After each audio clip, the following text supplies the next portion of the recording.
পদ্ম আর অগ্নিচিৎ লড়বে গীতার বিরুদ্ধে। তো বন্ধুরা, গীতা এলএলবির আগামী পর্বে আপনারা দেখতে পাবেন যে গীতার সামনে এখানে পদ্ম হাত জোড় করছে ও অনুরোধ করছে যে কৃপানকে না নিয়ে যেতে। তখন গীতা পদ্মকে বলে যে তোর স্বামী যদি অপরাধী না হয় তাহলে আমি নিজে তোর স্বামীকে বাড়িতে ছেড়ে আসবো।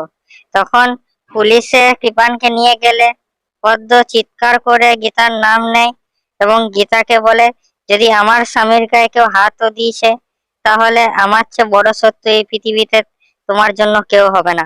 এই কথা শুনে গীতা অবাক হয়ে যায় এবং পুরনো কথাগুলো মনে পড়ে যে কিভাবে একটা মাতা পিতাহীন নিরুপায় একটা অসহায় মেয়েকে সে সাহায্য করেছিল, আর এবং সেই মেয়েটি এখন এরকম কথা বলছে।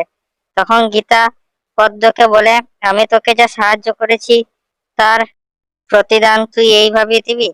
বেশ ঠিক আছে, তুই যা ভালো বুঝিস কর, আইনের জন্য আমি কাউকে ছাড়বো না।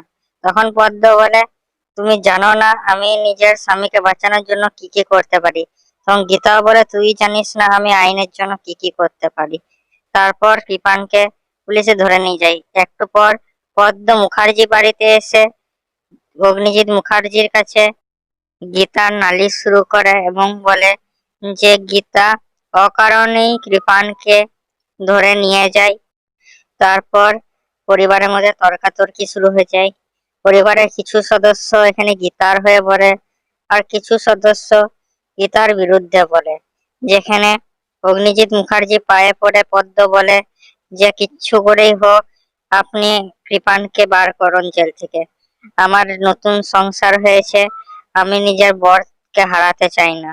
যেখানে মেহেক এসে পদ্মকে বলে যে কৃপান তোকে মলেস্ট করেছিল সেই কৃপানকে বাঁচানোর জন্য তুই গীতার বিরুদ্ধে যাচ্ছিস, যে সব সময় তোর পাশে দাঁড়িয়েছিল এবং শহরে সবার সঙ্গে লড়েছিল।